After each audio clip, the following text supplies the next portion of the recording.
Salisbury Hill by Peter Gabriel. Hi, this is David Snyder back again for Guitar Lesson 4. I can teach you to play that famous song, Salisbury Hill by Peter Gabriel in another lesson eventually, not too far from now. But first of all, we're going to have to work on some scales and a couple of more techniques. The introduction to that is just the beginning of a scale. In fact, the way I was playing it in the key of A, I was working with the key of A scale, and I was starting off with the G sharp going. Using my AMI technique, which I introduced in one of the first lessons. And I hope it's something that you've been continuing to practice on. A, M, I, A, M, I. We did it on the first string, remember? A, M, I, A, M, I, A, M, I, A, M, I. Well, now AMI is going to start to come in handy, especially when you're playing riffs and scales. So in this particular song, before I move on, I'm just going in the key of A, F sharp, A, B. Then I'm doing a really cool little Peter Gabriel thing where there's an A chord that has a D formation laid on top of it. There's your A. Your second finger comes down on the D note on the 3rd fret, 2nd string, and this finger comes down on the 4th fret of the 4th string, making an F sharp. It's kind of a D laid over top of an A, and that's the first chord that you hit. Then you pull off, and then you hammer on several times.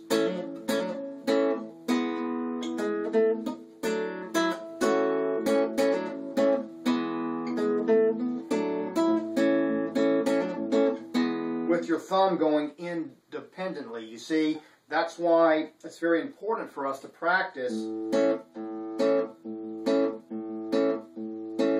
this chord. Thumb, clutch, thumb, clutch, thumb, clutch, thumb, clutch, thumb, clutch, thumb, clutch, thumb, clutch, thumb, clutch. Okay? Because that's going to be very important as we get into more complicated songs like Salisbury Hill, which we'll do later on.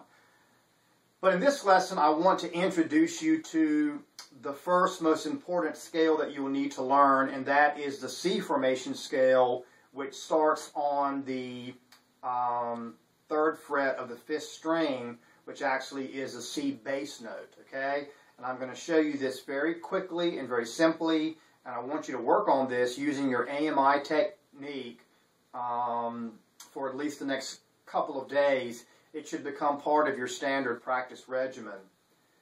Later on, I will move and I will show you another type of scale which begins on the 6th string. For example, you can play a G scale starting with the G note. The formations are very similar, but we will start off with the bass note on the 5th string to produce a C scale. In one of the upcoming lessons, I will show you an e-learning video with this scale actually reproduced in Guitar Pro, and I will show you the notes on the tablature and on the musical score, and I will show you them as they're moving. But for right now, before we get to that, I want to show you how to do it. So the 2nd finger is on the 3rd fret of the 5th string, and if you were reviewing last week's lesson about the notes of the guitar, this should be somewhat familiar to you, okay? And if not, go back and review the last lesson that shows the notes of the guitar. But this is a C, okay, on the 3rd fret of the 2nd string. We play it with the finger A. Then we put our pinky on the D note, which is on the 5th fret. Okay. And then we play the E with our I finger on the right hand, and the E played on the 2nd fret of the 4th string. Then we start all over again with A. We hit the F on the 3rd fret of the 4th string, and then we do the pinky, and we hit the G on the 5th fret of the 4th string. Okay, we hit that with an A, and now we're back to an I. We hit the A on the 2nd fret of the 3rd string with the I. Then we put the 3rd finger of the left hand down on the 4th fret of the 3rd string, making a B. Okay, now at this moment in this scale pattern, when you're going up and you hit the B note here, it's time to move. Now I'll show you that when you're coming down, there's a different move, okay? But when you're going up, when you're ascending in the scale and you hit this point, this is the time to change hand position. You go like this and you hit the C, putting the 1st finger on the C note, which is on the 5th fret of the 3rd string. Play that. 3rd finger goes down on the E 2 frets up. On the D 2 frets up.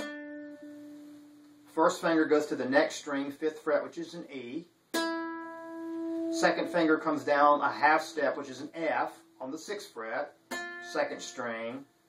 Then the pinky goes down on the G on the 8th fret, 2nd string. Then the 1st finger goes down on the 5th fret, which is an A, on the 1st string. Okay, then the 3rd finger goes on the 7th fret of the 1st string. And the pinky finally hits the C.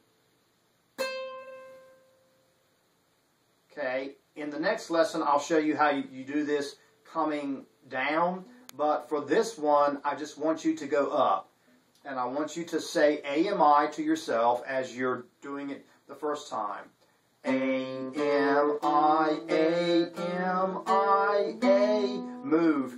M-I, A-M-I, A-M-I. Okay? Now, the second time, I want you to say the notes. C, D, E, F, G, A, B, C, D, E, F, G, A, B, C. And finally, I want you to call out the intervals, which will be important for music theory later. 1st, 2nd, 3rd, 4th, 5th, 6th, 7th, root. Okay? 2nd, 3rd, 4th, 5th, 6th, 7th, 8th, or root. When you're doing scales, the 8th note will always be synonymous with the root. One last time.